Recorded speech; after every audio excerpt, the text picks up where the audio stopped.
Alors, bonjour et bienvenue pour cette présentation d'un jeu qui s'appelle Kung Fu, qui se joue de 2 à 5 joueurs pour des parties de 20 minutes et à partir de 8 ans. Magnifique cette illustration. Voilà ce que l'on va faire.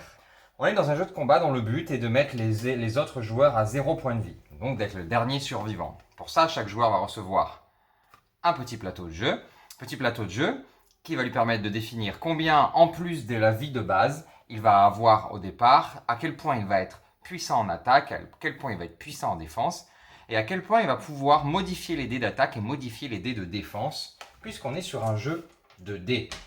Alors, on n'est pas que sur un jeu de dés, vous allez le voir. Alors, au début de la partie, tous mes personnages sont comme ça, etc. Le jeu va se dérouler en plusieurs phases. Il va d'abord, au tout début de la partie, et une seule fois dans la partie, y avoir une phase de draft. Dans cette phase de draft, chaque joueur va drafter 10 techniques qui sont des techniques réelles, qui ont des vrais noms, et à la fin du livret, on explique les techniques. Donc 10 techniques de combat qui sont réelles.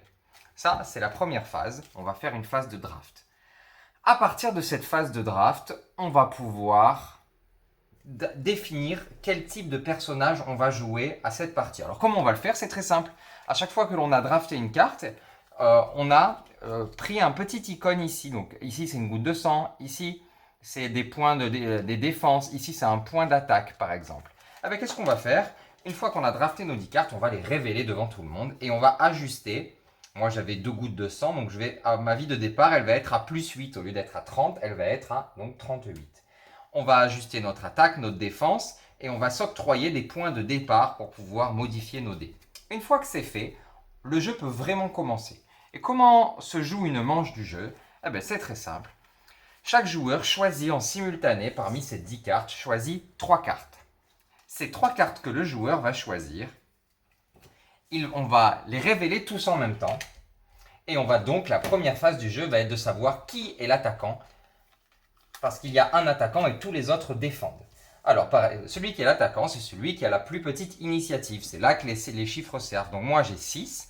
Le joueur à côté, il a beaucoup plus. Je vais donc être l'attaquant du premier round. Et ça a du sens. Ça a beaucoup de sens. Les autres vont défendre. Donc je vais attaquer d'abord. Puis, ça sera à lui d'attaquer et on défendra tous. Puis, ça sera à lui d'attaquer et on défendra tous. Voilà comment ça va se dérouler. Une fois qu'on aura fini cette manche, s'il y a encore des joueurs en vie, ces 3 cartes-là seront défaussées. Et on jouera, du coup il nous en reste 7 en main, on nous jouera 3 nouvelles chacun pour commencer une nouvelle manche. On reprendra la phase d'initiative et on se battra en faisant le tour en partant du joueur qui attaque en premier. J'attaque, vous descendez, tu attaques, on défend, il attaque, on défend. Et si c'est pas encore fini, on jouera une dernière manche et on prendra 3 cartes parmi les 4 qui nous restaient à la fin.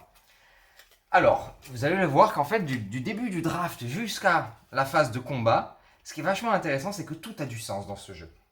Alors, pourquoi j'ai choisi ces 3 cartes-là, par exemple? Je les choisi parce que je veux être le premier à attaquer, parce que ça a du sens, peut-être, pour mettre un coup final au joueur. Ça a du sens. La deuxième chose, et lorsqu'on va jouer cette phase, tout le monde va en simultané, donc on joue toujours en simultané dans ce jeu, tout le monde va lancer ses dés. On a chacun 7 dés, et qu'est-ce qu'on va faire avec ces dés? On va essayer de réaliser des techniques. Par exemple, vu que c'est à moi d'attaquer, c'est moi qui attaque, je regarde uniquement les points. Les défenses ne me serviront que lorsque ça sera à moi de défendre, mais moi je ne vais qu'attaquer. Donc si je veux réaliser cette technique qui va mettre 8 dégâts à tous les autres joueurs, je vais donc essayer de faire un dé là, plus un dé là, plus un dé là, doit faire un total de 10.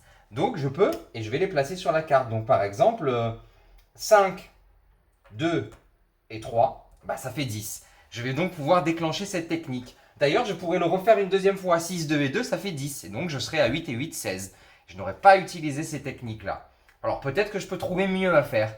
Et c'est donc là que vous comprenez que le choix des 3 cartes, il avait là aussi du sens pour essayer de maximiser ses chances de réussite avec les dés. Maintenant, je vous montre des trucs. La Croix-Rouge, elle dit que cette carte-là, elle s'utilise gratuitement. Donc c'est pour ça que je l'avais choisi. Pas besoin de mettre un dé dessus. Je vais gagner soit de vie, soit une petite botte pour la phase d'après, parce que les bottes servent à se défendre, à modifier les dés. Je vais vous montrer ensuite qu'est-ce qui se passe. Disons que je n'avais pas fait ça. Ça va être intéressant. Si je voulais faire celle-ci, Elle dit quoi? Deux valeurs identiques, x et x, ça veut dire par exemple 2 et 2, et deux autres valeurs qui sont celle-ci plus 1. Donc si j'avais choisi 2 et 2, là ça sera 3 et 3 par exemple. On va essayer de le faire. J'ai choisi 2 et 2. Ah, voilà, j'ai des choix à faire. Il me faudrait donc 3 et 3. Je pourrais par exemple prendre ce 3 là à la place et là j'essaierai de faire autre chose. Et si je voulais refaire un autre 3, je pourrais, avec ce dé là, je pourrais le modifier une fois, puis deux fois, en dépensant 2 hits. 1, 2. C'est donc à ça que servent ces deux pistes-là. Elles servent à contrer le hasard du dé et donc elles servent à pouvoir avoir beaucoup plus de maîtrise sur le jeu. Voilà, une fois que cette phase-là et que les autres joueurs ont préparé leur technique, cette fois-ci, eux, ils défendent donc les techniques de défense en plaçant leur dé. En plaçant leur dé, par exemple, lui va activer ça et ça deux fois et celui-là, il ne sera pas attribué. On compare, je vous mets 16 d'attaque. Combien vous défendez? Lui défend de 20, donc tout va bien, rien ne se passe. Lui défend uniquement de 5. De 16 à 5. Alors on va dire que c'est plus simple. Moi j'avais mis 16 et lui il défend de 10. Je lui mets 6 de dégâts, donc il perd 6 points de vie. Voilà ce qui se passe. On change, on reprend, on garde les mêmes cartes. Et maintenant, le joueur vert à ma gauche devient celui qui attaque. Et donc on va relancer les dés pour ce premier round.